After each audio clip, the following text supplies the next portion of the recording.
Okay.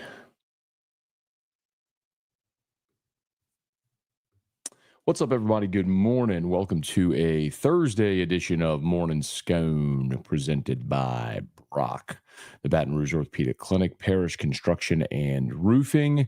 If you need an orthopedist, go to Brock. If you need a roof, you call Parish. You know that by now. Unique Physique, uniquephysique.com, Restored Motions, restoredmotions.com. Please support all of our great sponsors if you can.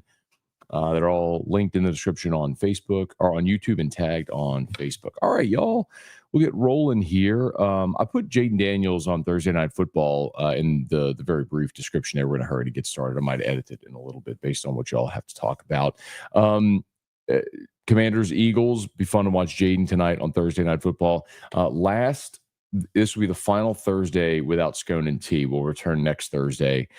T-Bob is going to be emceeing the Kids on the Catwalk event for Dreams Come True of Louisiana tonight. It's weird. It happened this way that there ended up being 3 consecutive weeks where we had prior commitments. Of course, 2 weeks ago was Halloween. Last week, and T-Bob was in Disney. Last week was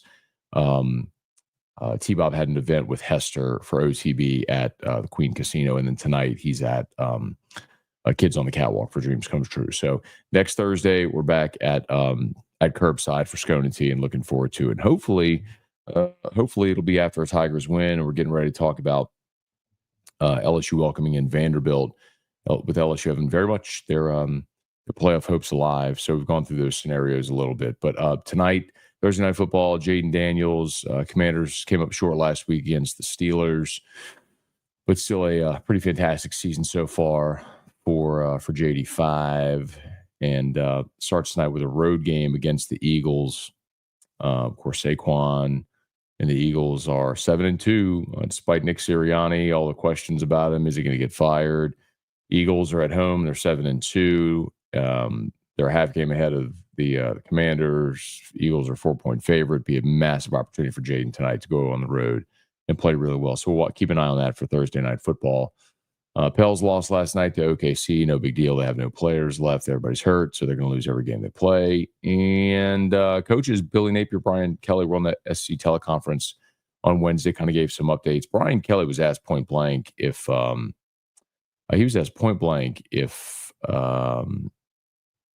play it for you. Hang on one sec. If he would consider benching Garrett Nussmeier and playing Ricky Collins. I do include this, by the way, in today's I did a bonus Locked On last night, and then today's Locked On is the crossover episode. It's me and Brandon Olson from Locked On Gator. So you actually have 2 Locked On episodes to catch up on. But here was the interaction with Wilson Alexander. With Garrett Nussmeier lately, the interceptions and turnovers, is there any consideration being made to a quarterback change? No, absolutely none. He gives us the best chance to be successful. And, that's kind of where we're at relative to first or second. We have to do a better job for him. He's got to do a better job. And we believe in him. And we believe that as we continue to grow in the first year of a starter, that he gives us the best chance to be successful. So there you have it. If you're wondering if they might consider a quarterback change, no, and it's the right decision. I mean, Nuss has thrown 21 touchdowns already, 2,800 yards. He's on pace to have the 3rd best passing season in LSU history, behind only Burrow and Daniels. Pretty rarefied air. So you got to clean up the turnovers. And I know it's an other than that, how was the play, Mrs. Lincoln type deal, but clean up the turnovers. He's been great. Otherwise, he's the reason you're in it. So get him playing like he was earlier. All right, let's say some good morning, y'all. Please smash that like button, subscribe to the channel, Facebook, like the page, share the post. Thanks for being there. Hey, Wendell, good morning. Jason, missed you at Don Juan, man. I had your hat and everything for you. I know the game was kind of a bummer, so a lot of people no-showed, but actually it was packed during the game. And then, midway through the 4th quarter or so is about when it started emptying out. But anyway, another day. Hey, Dale, good morning. Both LSU coaches that have won natties just pulled another number one ranked recruiting class. Yeah, man. So yesterday started the fall signing period. Kim Mulkey had the number 1 signing class for women's basketball, and Jay Johnson, number 1 signing class, according to Perfect Game, for baseball. Those 2 keep trucking along. So a lot of reason to think we'll be be having some good times and play meaningful games in the spring. We did have Kim on AFR yesterday at 5 o'clock, so right at the start of hour 3. If anyone wants to go back here, I think that full interview has been pulled and is on all our socials, YouTube and Twitter and everything, Facebook. Dalton, good morning. Through our darkest hours, we spanked the Gators. I'm hoping this week will be no different. It has been a minute since Florida. I mean, so 2018 down in Gainesville was the last time Florida beat LSU. That was the Burrow. Burrow threw a couple of late picks, including the pick 6 that sealed it. But starting in 2019, LSU has really dominated this series. It's 5 straight that LSU's won against Florida. Road favorite here to make it 6 straight, and I think they will. I just don't know that Florida has the firepower offensively. Montrell Johnson's questionable for the game. That's the great running back who played at ULL, transferred to Florida. Was injured before the start of the season, and he's questionable for this game. Didn't play last week. DJ Lagway, they might be down at their third quarterback, Austin Warner. Defensively, this is statistically the worst defensive team that LSU will have played this year. They're like 90th or worse in every statistical category. This is a game you should win. Can you pick yourself up, dust yourself off after getting whipped last week and go on the road and in a big spot and win it? Hey, Juan, good morning. I hate Florida. Big game in my family. Give me something to be hyped about when I reach Gainesville. Yeah, Juan, the thing to be hyped about is that it's not over for LSU. Like, I know you can roll your eyes, but I've gone through this scenario. It's really this simple. All you really need is for every favorite to win the rest of the way in the SEC. And if Arkansas beats Missouri, and LSU wins out, LSU goes to the SEC championship game. And if you go to the SEC championship game, you play the winner of Texas A&M. Maybe you get a rematch with A&M. You win that, guess what? You're a top 4 seed in the playoff with a bye. So, really what it comes down to is Georgia needs to beat Tennessee this weekend, and and Arkansas needs to beat Missouri. It's really that easy. So, LSU got to go win. Like, you're playing for a lot still. Thomas, good morning. Jamie, good morning. Tiger Diver, after you talk with the Florida Locked On guy, do you think DJ plays this weekend? I don't. I don't know how in the world. Look, y'all. Think about the Pelicans. Jose Alvarado tweaked his hamstring. He's out 6 weeks. Zion's out indefinitely with a hamstring. Like, explosive dudes like that, you don't hurt your hamstring like that and come back in 2 weeks. It just doesn't. And even if he does, so like, you don't practice for a week. He's just limited, around there this week. Like, what really is he do? Are you really ready as like, if you're Jayden Daniels, like last year against Florida, when he got concussed against Bama and he really didn't do anything except mental reps that whole week, like, he still went out and balled because he was Jayden Daniels. You're talking about a true freshman who started 3 games. I don't have it in front of me. August Go Tigers, good morning. Jacob Thompson, good morning. Brett, good morning. Thomas, yesterday, because we were in transit. That's true. I didn't have the opportunity to play it yesterday in transit, but here you go. Parish Construction and Roofing. At Parish, we've got you covered. From the top of your roof, all the way down. Parish Construction and Roofing. Parish built. Parish built. Parish built. From your hometown. ParishBuilt.com. Okay. Parish Construction and Roofing. Of course, if you need an orthopedic, go to Brock. You need a roof, call us at Parish. A lot of rain yesterday. Found out you got rain in your home, your business, your office, whatever it may be. We'd love to help you out, commercial or residential. Parish Construction and Roofing. Weston, good morning. Are you number 1 on Locked On yet? If not, whose account do we need to go spam? I'm not. So I am. So here's what's interesting.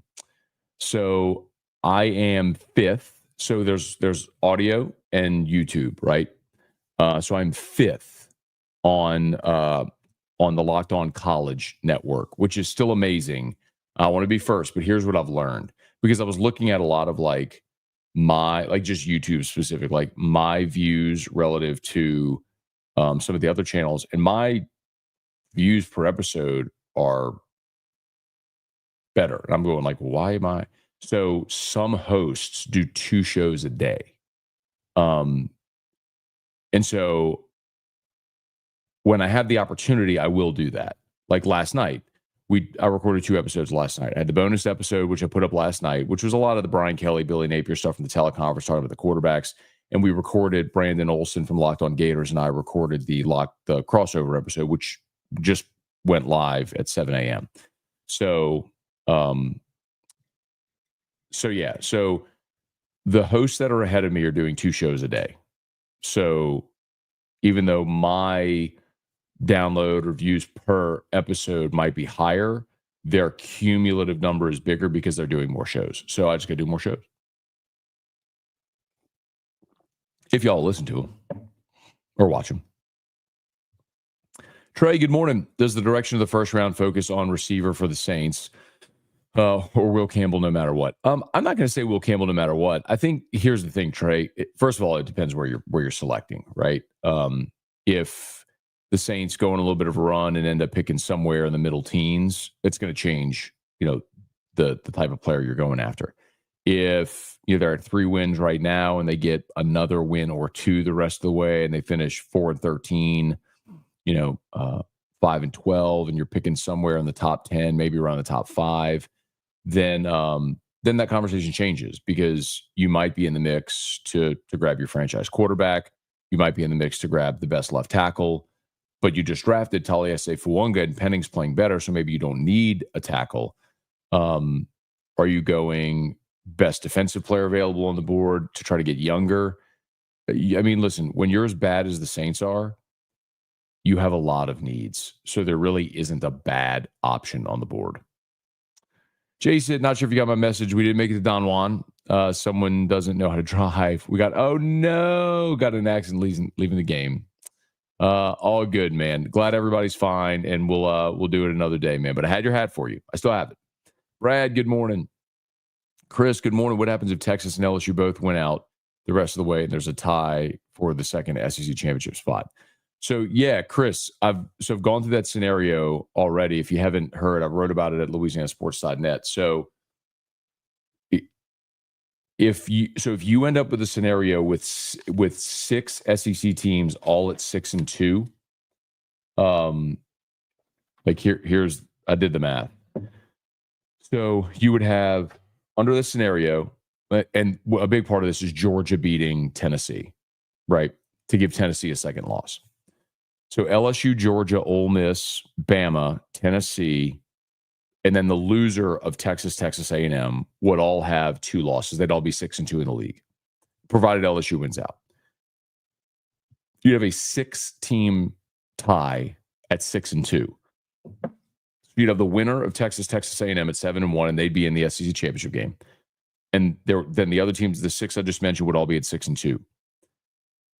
It would come down to LSU and Bama. And people say, well, head-to-head, it doesn't matter because you have a 6-team tie. It's not just LSU-Bama head-to-head. It's whichever team has the highest cumulative conference winning percentage of all their conference opponents. And LSU and Bama would be the highest. The differentiator would be the Missouri-Arkansas game. LSU played Arkansas, Bama did not. Bama played Missouri, LSU did not. So if Arkansas beats Missouri, then LSU would have the higher winning percentage. So you're pulling for LSU to win out. 3 things: LSU to win out, Georgia to beat Tennessee, Arkansas to beat Missouri.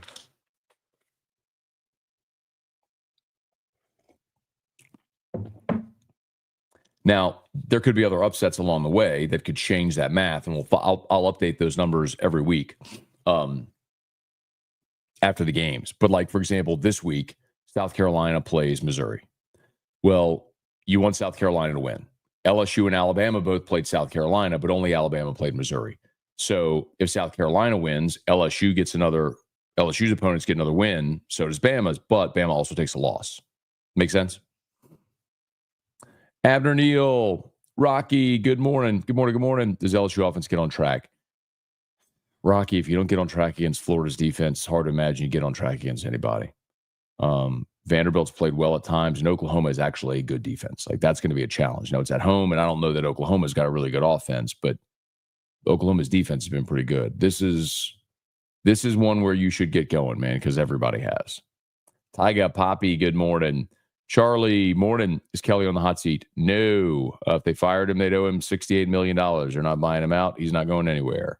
Kelly Gross, Damon Gilmore, Alex Van Leeuwen, good morning. Eric Wilderotter, morning. Listen to the SVP pod. Stanford Steve said that since the Saban era, 52% of all Louisiana wide receivers end up making the league, which is insane. He also said Supper Club is all time. Supper Club, I'm glad you said that. I will go grab him saying Supper Club is all time, and I can use it. What? 52% of Louisiana wide receivers end up making the league. Do you mean 52% of Louisiana wide receivers that went to LSU, or just all receivers that signed D1? Give me a little more context there. That's interesting. Hunter, good morning. How much does Florida worry you if Lagway plays? Look, man, if DJ Lagway was 100% healthy and had been playing for a month and had been improving, it's a different story. But if he does play, he is going to be severely limited. And he was injured against Georgia. He didn't play last week against Texas. I just don't know that that's what I'm worried about. I think Lagway's going to be a great player. I mean, he's 6'3", 240. He can run. He's physical. He can throw. I mean, he played a ton against Samford in the second week and threw for like 450. But again, it's against an FCS school. So I don't worry so much about Lagway because he's injured and young. I think he's a problem in the future. But I also look and I go, man, Austin Warner, that's not a mobile quarterback. Yeah, that's not a guy that's the guy that's the sitting duck that Blake Baker's pressure can go make miserable. So I think LSU defensively should be okay. Can you protect the football? Justin, do you think Mrs. Benson will realize a sweeping change is needed, i.e. relieve Mickey of his duties? No, I don't. I don't think she's going to fire Mickey Loomis. I wish she would, but I don't think she will. Devin, good morning. Newborn's doing great. She already loves your show. Mom is healthy and thriving. Go Tigers. Love to hear that, Devin. Congrats, man. Glad mom and baby are happy. Glad y'all are doing great. I would assume home now, right? I mean, that's it's been several days, so I'd assume y'all are home, which is awesome, man. So thanks for tuning in and enjoy that baby. Hey, Gary, good morning. Charlie, good morning. Rocky, are we losing Derek Meadows? If so, what does our receiver room look like? I don't know. So Derek Meadows, for those that don't know, is the big-bodied receiver from Bishop Gorman in Vegas. He's from Michigan, went to Bishop Gorman. He's been committed to LSU. He took an official to Michigan last month, and there's some thought that he's going to flip to Michigan. The receiver room next year kind of depends who comes back, right? So Kyron and CJ Daniels are out of eligibility, but Aaron Anderson could return. Xavier Thomas could return. Kyle Parker will be back off of injury. Very excited about him. Shelton Sampson will be entering year 3. I hope he takes a really big leap. Chris Hilton could come back for a fifth season. And I would assume he would after the injury this year. There's no reason for him to leave. So that's a good start. And then some younger guys that we haven't really seen this year, like Shalani Watkins, who's a burner. And then you are going to look at the class coming in. We got guys like Teron Francis, who's the number 1 receiver in the state. And if they feel like they need to go get a veteran receiver, they can. But I think they're fine. I think, and I guess also we have to count Trey'Dez Green as a receiver if he stays at receiver, which I assume he will. So the bigger question then becomes tight end if Mason Taylor leaves, which I think we're assuming he will. Boy, it'd be huge if you got Mason Taylor back. That's one of those remains to be seen, what his vision is. He's projected as one of the top tight ends in the draft. What does that mean? Where would you go? I don't know. Does he want to just go start his NFL career? Does he want to come back, try to win a championship at LSU? We know his family, where son of an NFL Hall of Famer. I don't think it's like he's desperate to go get that NFL money. If Mason Taylor wants to come back another year, man, that would be huge because you got J.D. LaFleur signed, right? Or committed, he'll sign. So he's the more prototypical inline tight end, but he's a freshman. He'll be a freshman next year. You have Kamorian Pimpton, but he's a really good target, struggled in the blocking part of the game. That's where losing guys like Mac Markway to the portal, Jackson McGowan, a couple guys you had in last year's class leaving hurts a little bit. Your depth there stings, but you'd love to get Mason Taylor back too. Patrick, good morning. Or Gumorgan. Loving Jay and Mulkey in the top-ranked classes. McMahon in the fourth-ranked class. We can make a big statement tonight against K-State on the road. Yeah, man, I probably should have included that in the description today as well. LSU basketball, good opportunity today, man. They do play tonight on the road against Kansas State in Manhattan. It's an 8 o'clock game on, I think it's Plus. I don't know if it's on regular ESPN or anywhere. Okay, it's just on Plus. So, but a really good opportunity here. Kansas State on the season is also 2-0. Kansas State's a 7.5-point home favorite. They beat UNO and Cleveland State for their 2 wins this year. So haven't really been super tested. Neither has LSU, but a good opportunity to go on the road against a Power 4 team and see how you do. Jonathan Zetoun. Oh, got to get going. What do you think about Connor Guy coaching at one school, leaving to go coach Underwood same season? So let me do this. I know you're going to love this, but so I did talk about the Connor Stallions thing. I'm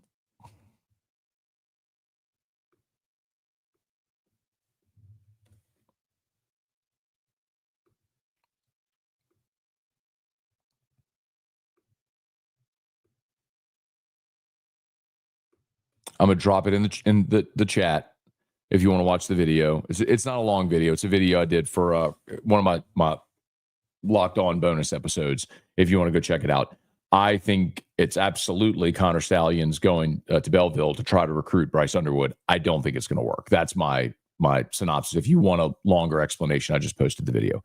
Okay, Patrick Spurge, good morning. Chandler, the idea of us going to Atlanta is insane, but also insanely doable. It's true. It's very doable. The odd thing is Auburn, Mississippi State, 2 teams you have historically played every single year that are having terrible seasons, but because you don't play them this year, it helps your cumulative conference opponent winning percentage. Like Auburn is 1-5, Mississippi State's 0-6. Those 2 teams are combined 1-11. You didn't play either of them. Like Georgia, for example, played them both. So, yeah, it's crazy. All right, hate to bounce y'all, but 7:46. I got to get going. If I missed you, I'm very sorry. Please smash the like button, subscribe to the channel. Remember, all of our great sponsors are linked in the description on YouTube and tagged on Facebook. Y'all have an awesome day. See you for AFR.